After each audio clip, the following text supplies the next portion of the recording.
Hey everybody, this is Cliff from Bite Me Podcast, and I just got back from ID at Xbox, which is a thing that Microsoft does right before PAX starts. So this is the PAX starts tomorrow, Friday. Today is Thursday, and this is a big thing that Microsoft does to kind of celebrate indie developers that participate in their ID at Xbox program. So we're going to talk about a handful of games I saw tonight. I was only there for about 3 hours, and so I did not see everything. It was absolutely packed. I've been the last 2 years, and this was by far the busiest I've ever been. But I did get to see some cool games. First one we're going to talk about today is called Jump Stream. Let me get this video started. So this is the first of 2 games that I actually saw at this event that are entirely mixer-based. So like the idea you can see of this game is you are this character who's trying to get from point A to point B in this level. You have to collect keys along the way. And the way it works is you're seeing all those boxes pop in. And all those are actually controlled by people on Mixer, creating those boxes by hitting a mouse in a location. You get to choose, whether it's going to be a solid, nice jumping place that the character will actually be able to land on, or a trap, or all these different types of things you can create. It's a really interesting idea. The game is entirely based around streaming. There is no offline mode to this game, and so the interesting thing about that is it's also entirely free. It's a free-to-play game. So this is a game that when it comes out in just a couple days, it comes out, I think, September 19th, so 3 weeks from now or so. You'll just be able to go download it, and if you have enough people in your stream, you'll just be able to stream it with them. And there's some speedrunning games to it. There's some, like I said, your people can help you or they can harm you. I played it with my kid. It was a ton of fun, and just a really interesting idea. You're seeing this screen here too, where you can select the different people that you play as, and each one of those have different characters. So some of them can jump higher, some of them can do all sorts of different things. Really, really interesting game. Brought to you by Digital Continue, the folks who did Next Up Hero. If you remember that, it was also a really unique game idea. So like I said, this is coming super soon, actually announced tonight, so not a ton of information out there yet, but you can follow those guys on Twitter or probably on their Mixer page and see what they have to say. All right, next game we're going to talk about is Super Retro Maker. So as you can see, they're actually building that level right there. The idea behind Super Retro Maker, and this is actually a little bit older of a video. The actual game I played tonight actually has a little bit of a 3D feel to it. The idea is they saw Mario Maker and we're like, well, what if we could make a game that was Mario Maker but for all of the NES games you played as a kid? So there's some Metroid style stuff, there's some Zelda style stuff, there's some Castlevania style stuff, all these different games that you and I and whoever played back in the 80s on our Nintendo. And you can actually create levels based around those worlds. I don't know. To me, it looks like it's shying a little close to maybe copyright violation, but I suppose, as long as it's just inspired by, they'll be fine. It was really cool. I got to play an actual Metroidvania, and by that I mean I got to play as a Metroid-like character inside Castlevania. So tons of fun. Probably one of the best games I played at this event. Just a great time. Split screen, co-op. I really enjoyed it. All right, next game that we're going to talk about, Team Meat, you may be familiar with. You've played the first Super Meat Boy. This is actually technically Super Meat Boy 2, but they decided that Super Meat Boy Forever was a better name. Unlike the first game, this is actually now, I don't want to say an endless runner, because there is definitely a start to the level and an end to the level. It's more like the Mario Run games, where your character runs all the time and you're just in control of how they jump. In this case, it's not only how they jump, but also how he ducks, how he punches. And so you're running through levels that are very reminiscent of the first game. Lots of giant meat grinders, lots of bad guys that are trying to kill you. You're still trying to get Dr. Fetus, who has kidnapped your poor baby, Meat. The game feels absolutely incredible. It is super fast. I guarantee you it's running 60 frames a second. I'm not one of those people that can tell that, but God, it felt so smooth. You never died in this game because... Oh, here we go. Here's some actual gameplay. You never died because the game hiccuped. You never died because it didn't jump where you told it to. You die because you're bad, because it's hard. I mean, good Lord, it's hard. Um, but it's exactly like the first Super Meat Boy, where you just are going to go over and over again and pound your head against those levels, and incrementally make it a little further, a little further, a little further, a little further every single time, and figure out the secrets. That you're jumping, jumping, jumping, ducking, jumping, ducking, jumping a little bit, and then ducking, and you're getting over everything. So super fun game, coming out relatively soon.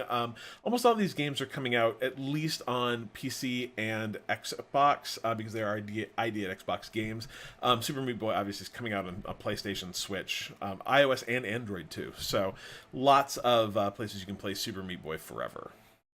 All right, next up, you might be wondering why you're looking at just a Mixer screen, and that's because this game only exists on Mixer. It's the second game we played today that is very specific to Mixer. It's called Death TV.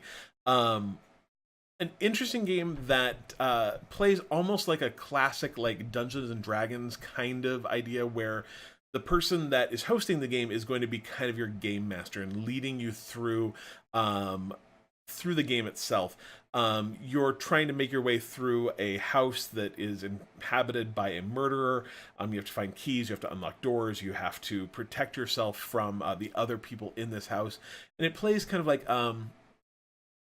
if you've ever played one of the newer Telltale games where you can watch a streamer play it and then all make decisions on what to do next, it plays like that. Again, an interesting game that is going to be entirely free, because you can actually, if you just want to interact with it, once this game launches, you'll be able to go to the Death TV Mixer, which is what we have right here, mixer.com/DeathTV. You can go follow them. You'll be able to just join in a game in the middle of it and start making decisions. And then if you win, you win. If you die, you die. You start over. So it'll actually be running on their Mixer channel constantly. But there'll also be a version of it that you can host and be the kind of dungeon master for. I believe it is actually going to be free to play, although they did say there would be some opportunities for monetization. So really, really interesting game. Has a real stylish look. They don't actually have any video of it running yet, but you can kind of see the kind of aesthetic of it. Definitely a game to watch. I believe this is also coming out relatively soon, so one to check out now. If you actually watch during PAX, I think they're actually going to be running this game on Mixer. If you watched tonight, they actually had this game running. You could have played it then. So keep an eye out for Death TV. All right, next game we're going to talk about is My Time at Portia. I always thought it was Portia. It is not. Portia.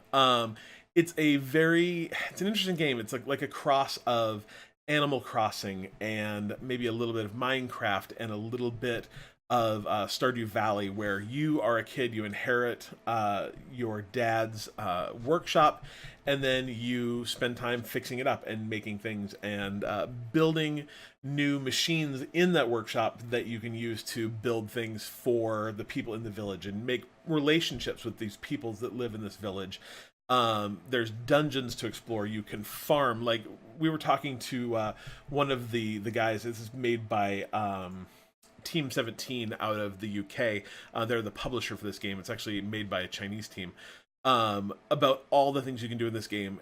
He's like, I'm 91 hours into the game, and I'm really haven't made it that far into the game quest wise, because I just got off on a tangent doing stuff, earning money, and stop paying attention to the main quests. So this game is absolutely stunningly gorgeous. First of all, it's got this really cool aesthetic where things close to you are super sharp and gorgeous, and then as they get further away, take on almost this like watercolored kind of painterly effect.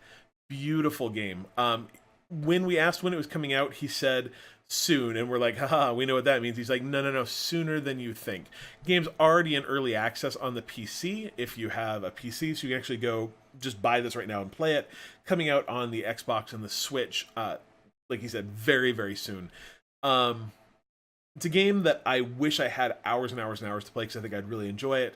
But in a world where there's 100 million games out, maybe not. But if you're one of those people that just like want to sink real deep into something, this might be the game for you. It's kind of like, maybe if you thought that Minecraft didn't have enough definition of the game, you wanted more quests, you wanted more certain things to do, or if you've played through Stardew Valley and really like that, but have kind of gotten all you wanted out of that, this My Time at Portia, or My Time in Portia, My Time at Portia might be the game for you. Give it a look. All right, last game we're going to talk about here is called Video Kid 80s edition. Now, if you've ever played Paperboy, you're looking at this going like, oh, hey, it's a voxel version of Paperboy, and it's 100% a voxel version of Paperboy. But what you're going to want to look for is all the wacky little Easter eggs that are in this game. So like Herbie there, and Sally from Peanuts. I saw Big Bird, I saw the Chipmunks, I saw the California Raisins, Inspector Gadget. There's so many little teeny in-jokes in this game. It's absolutely incredible. Teenage Mutant Ninja Turtles. But the game is exactly like Paperboy. You're trying to return videos that people have rented and not get killed by all these weird, even distracted by. Like, that was my biggest problem. I'd be like, oh my god, it's the California Raisins, and I'd run into a car. Super cool game. It's been out on PC now for a couple years. I checked, it's $4, so if you want to just jump in and grab it now, totally worth $4. It's a lot of fun, but coming out to the Xbox very soon. All right, as always, thank you for hanging out and listening to what I have to say. I'm going to be at PAX all weekend. I'm hoping to do this kind of thing for each of the days I'm there. I'm there Friday, Saturday, and Sunday. We'll see kind of how much time I have. And if I want to walk when I get home, I may just be dead. So, as always, you can follow us on Twitter, twitter.com/bitemepodcast. That's where you're going to see a lot of updates this weekend as I tweet things that I'm playing. I'll probably also be posting a little bit in our Discord. You can always go to bitemepodcast.com and join that. And watch out for, there's actually a new podcast dropping on Friday with all the games coming out in September of 2018, so take a look for that. And obviously, new podcasts next week. If you want to support us, you can support us at bitemepodcast.com/humble. Buy your Humble games through there. We get a little bit of stuff from that. Or patreon.com/bitemepodcast to support us directly. We always appreciate everything you do. Thank you so much. If you have questions, feel free to hit us up, and we'll do our best to answer them. And we should probably be doing a special edition PAX episode, I would assume, next week, kind of given time. I'm out of town most of next week, but maybe Dylan and I can put together something on Tuesday. Again, thank you so much for watching.